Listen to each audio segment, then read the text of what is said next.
By the saint who contradicts it most. This could end up being a pretty interesting show, but I have to apologize that it will begin with something not very interesting. A story about me. Sorry. Once upon a time, I was a Baptist who utterly rejected the Catholic concept of sainthood. The communion of saints was a phrase that just wasn't in my vocabulary. When we prayed to God. We didn't bother having saints intercede for us. We didn't think there were saints in the Catholic sense. We figured that that was just one of the many Catholic things that were added to mess up the purity of the gospel message. Then I started to read G.K. Chesterton. I found everything I read to be not only enjoyable and educational, but edifying, and always endowed with a ring of truth. However, even though I was thoroughly getting into Chesterton, I was doing everything I could to get around his specifically Catholic ideas, a task that became increasingly difficult the more I read. And then something very strange and unexpected happened.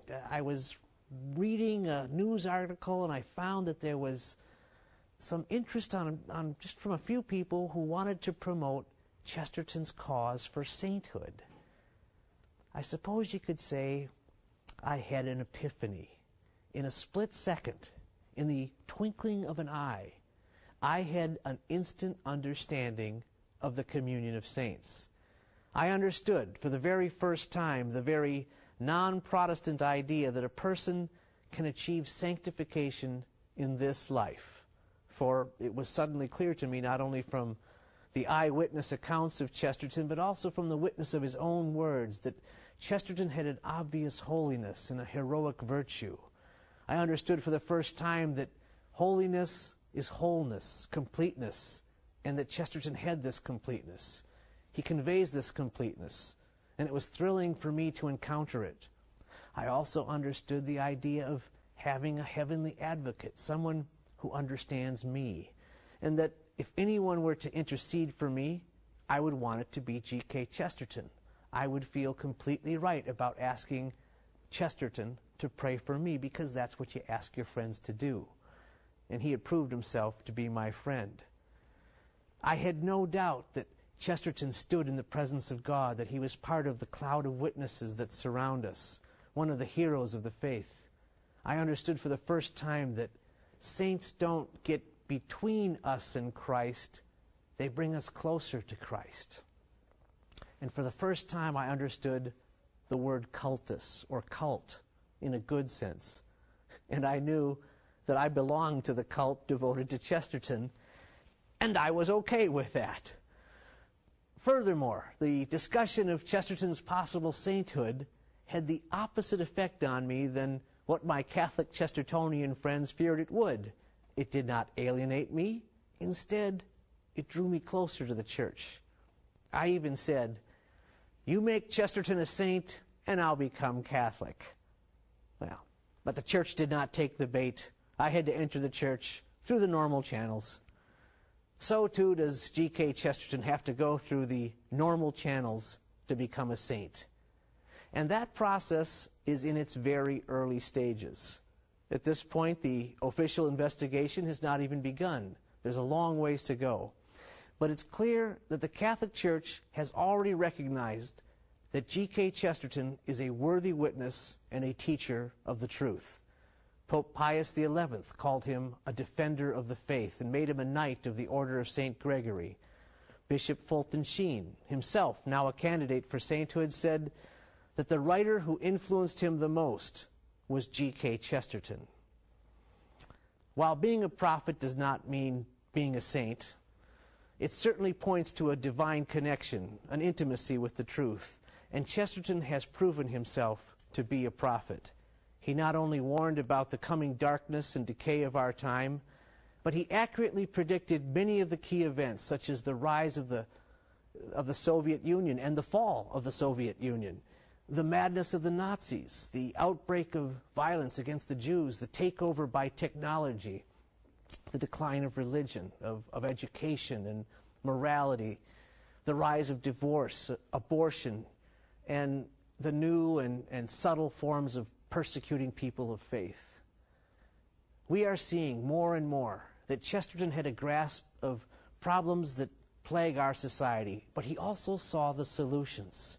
His fearlessness in speaking the truth when it was utterly against the tide of the times continues to be an inspiration. He's a universal writer who is appreciated all over the world and even across the political spectrum.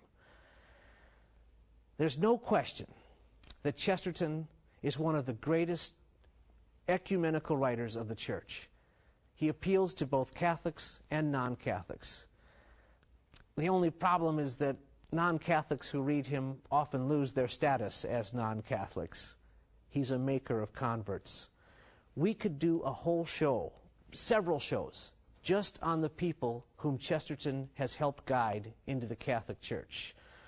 Monsignor Ronald Knox, social critic Marshall McLuhan, historian Christopher Dawson, the novelist Graham Greene, the poet Alfred Noyes, the actor Alec Guinness, Nobel laureate Sigrid Undset, author E.F. Schumacher, Professor Peter Kraft, the founder of Christendom College Warren Carroll, biographer Joseph Pierce, and hundreds of others, including me. Chesterton wins converts because of the way he wins arguments. He doesn't defeat you, he wins you over. He's truly a happy warrior. He loves to fight, but he fights fair. As he explains, the soldier fights not because he hates what is in front of him, but because he loves what is behind him. Chesterton defends the truth, but at the same time, he excels at the art of loving his enemies, which was certainly evidenced in his lifetime by the fact that his enemies, in turn, loved him. G.K. Chesterton demonstrates the vertical and the horizontal of the faith. Love God and love your neighbor. The vertical and the horizontal happens to be the shape of the cross.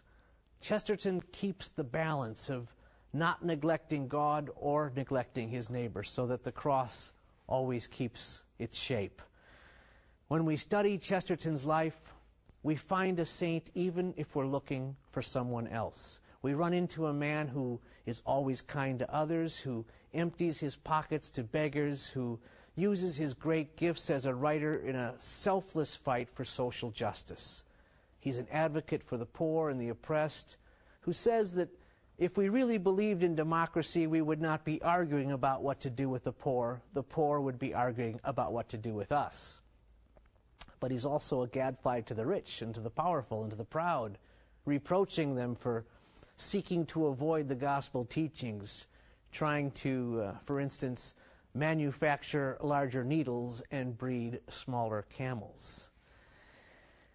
But perhaps your image of G.K. Chesterton as a jolly journalist who frequented the London pubs conflicts with your image of a saint.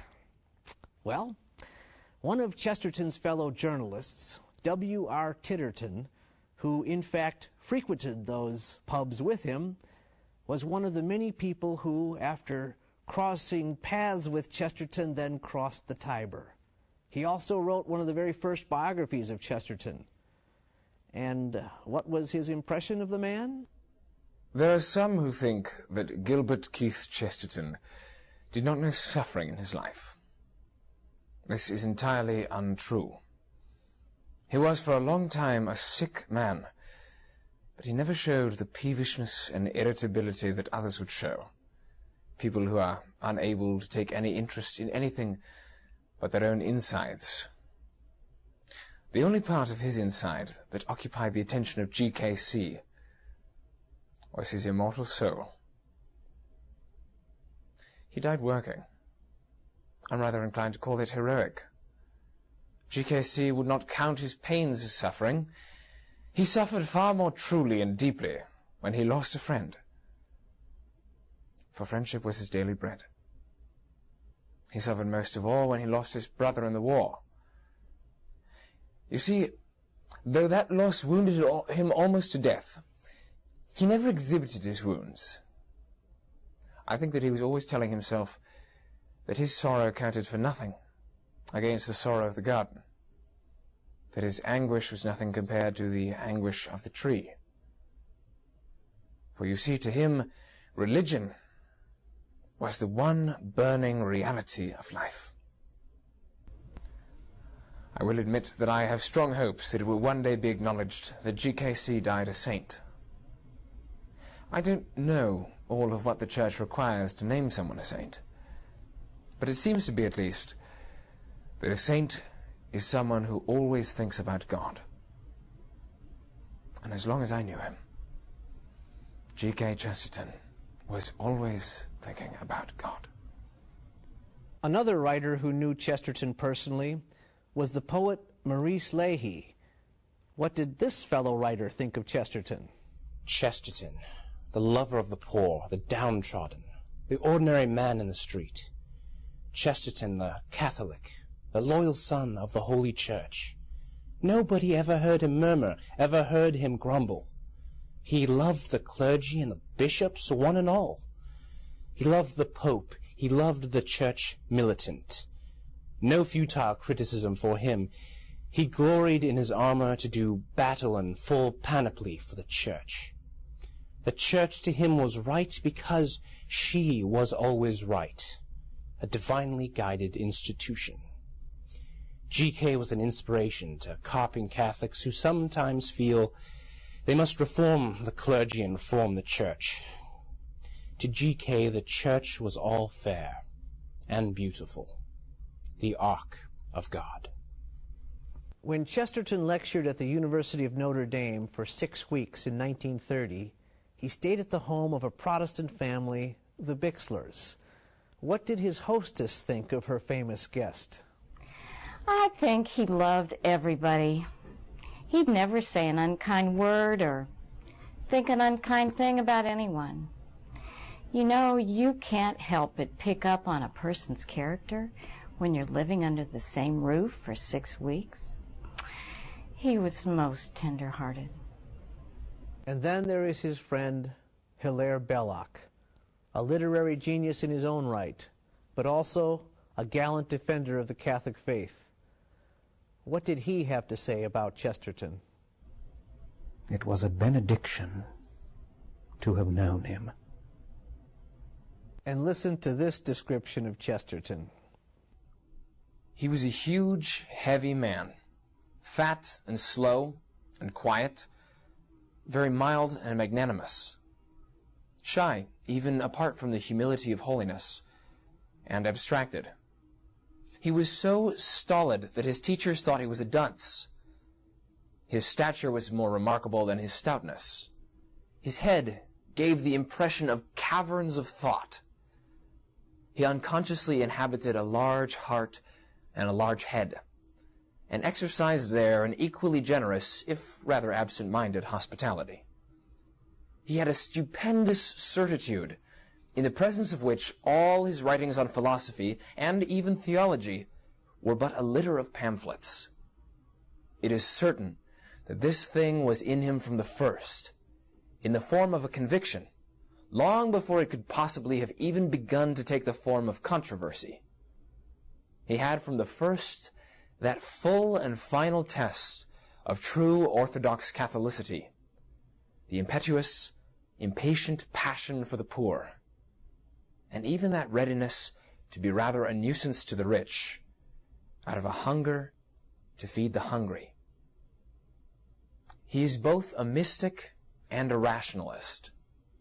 The mystic is right in saying that the relation of God and man is essentially a love story.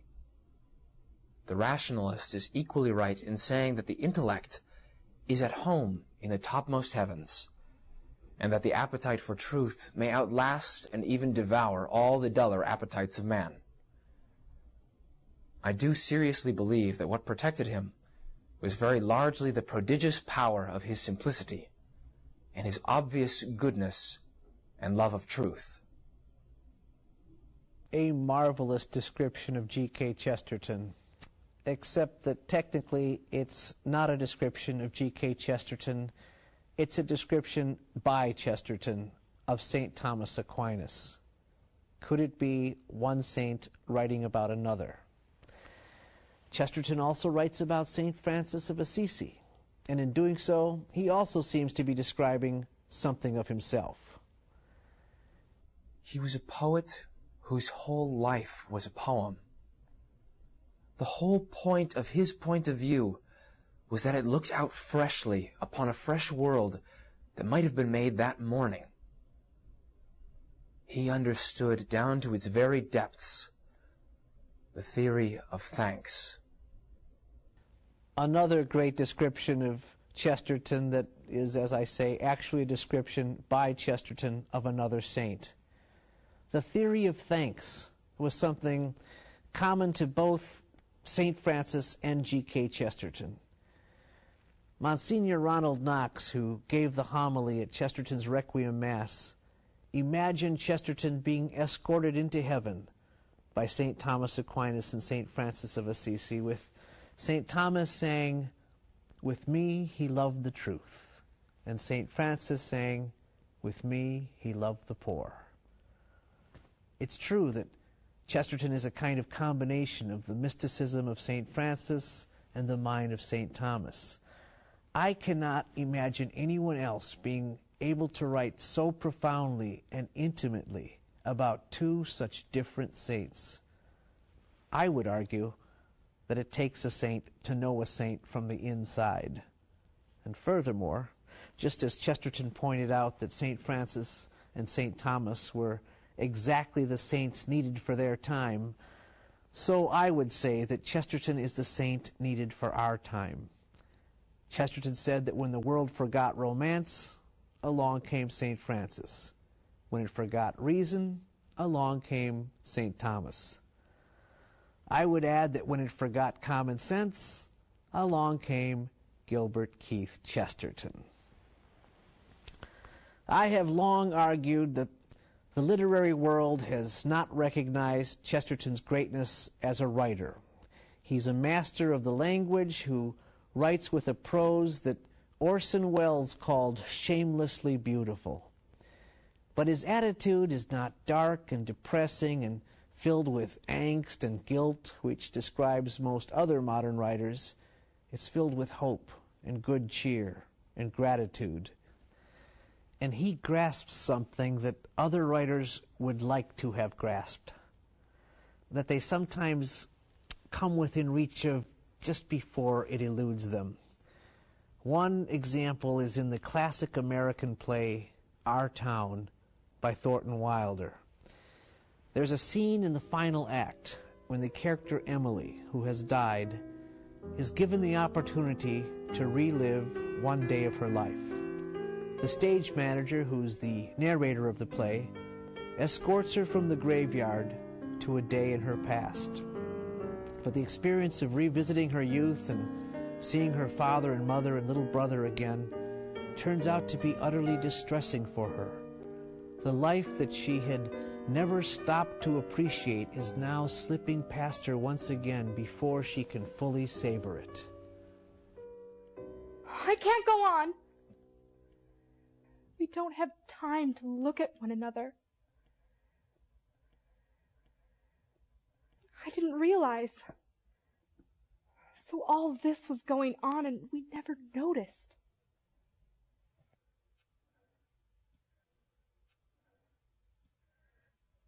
Take me back, up the hill, to my grave. But wait, first, one more look. Goodbye. Goodbye, world. Goodbye, Grover's Corners, Mama and Papa. Goodbye to clocks ticking and Mama's sunflowers, food and coffee, new iron dresses and hot baths, and sleeping and waking up. Oh, Earth, you're too wonderful for anyone to realize you.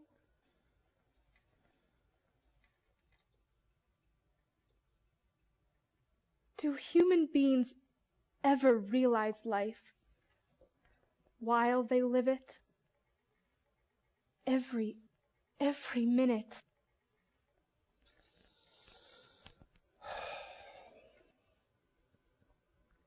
Saints and poets, maybe.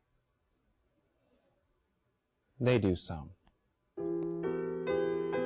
Saints and poets. They realize life while they're living it. G.K. Chesterton is a poet.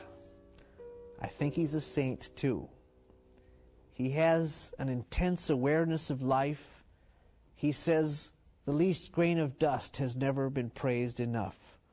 He says thanks are the highest form of thought. In the sacrifice of the Mass, we hear the priest say, "We do well always and everywhere to give you thanks." Do we do this? Because G.K. Chesterton really did do this. He really did give thanks always and everywhere. He's a model of the theory of thanks, and we would do well to imitate him. Here dies another day, during which I've had eyes, ears, hands, and the great world around me. And with tomorrow begins another. Why am I allowed two? And then there is his wife, Frances. Without Frances Chesterton, there would have been no G.K. Chesterton. She made it possible for him to be the writer that he was. She looked after the daily details of his life that he was utterly incapable of looking after himself. She was a model of patience and devotion, and she also played an important role in the development of Chesterton's journey of faith, as he claimed that she was the first Christian he'd ever met who was happy. She was responsible for him becoming an Anglican, which he described as his incomplete conversion to Roman Catholicism. And after he finally joined the Catholic Church, she followed him in 4 years. There's also evidence that she suffered a great deal of physical pain and that she quietly offered up her sufferings for others. In spite of the personal tragedy for her and her husband that she was unable to bear children, their home was always filled with other people's children. And it's significant that she had a devotion to the Nativity. She was a charming and gracious woman, and each time that they traveled to London for one of his lectures, she would take the opportunity to go and visit the sick. If Chesterton is a saint, there's a good argument that he was married to one as well. People often ask me, are there any writers today who are like Chesterton? The short answer to that question is no. But we don't need another Chesterton. We already have the one that God gave us. We have his writings, and they are more timely now than ever before. He's still doing his work today, even though he left us over 70 years ago. We have a duty to make his words and his wisdom better known. We have a duty to bring this improbable saint into the public eye, to carry his message to a world that desperately needs it. So, what's the next step? I'll tell you what it is. We've created a prayer card. The prayer on this card was written by 2 former Anglican priests, one of whom is now a Catholic priest, and the other is a leading English Catholic journalist. Write the American Chesterton Society. We'll send you one of these prayer cards. And one of the things that we are doing is we're getting Chesterton's cause moving forward. It's very difficult to get a layperson canonized. Religious orders are organized, and naturally they get behind the efforts to support the process of having the heroic figures from their orders elevated to sainthood. It's not going to be that easy with G.K. Chesterton. One thing that you can do to help is join and support the American Chesterton Society, which is part of the universal cultus devoted to Chesterton. We hope that you have enjoyed our shows on Chesterton. We've done over 80 of them now. There's nothing quite like them on this network or on any other network. Chesterton is unique. He is wise, but he's also a lot of fun. He's unique, but he represents the normal. The saints represent what God intends us to be. What the ideal is the normal. It's just common sense. And G.K. Chesterton is the apostle of common sense. I'm Dale Ahlquist. Please support the American Chesterton Society and help us make common sense more common.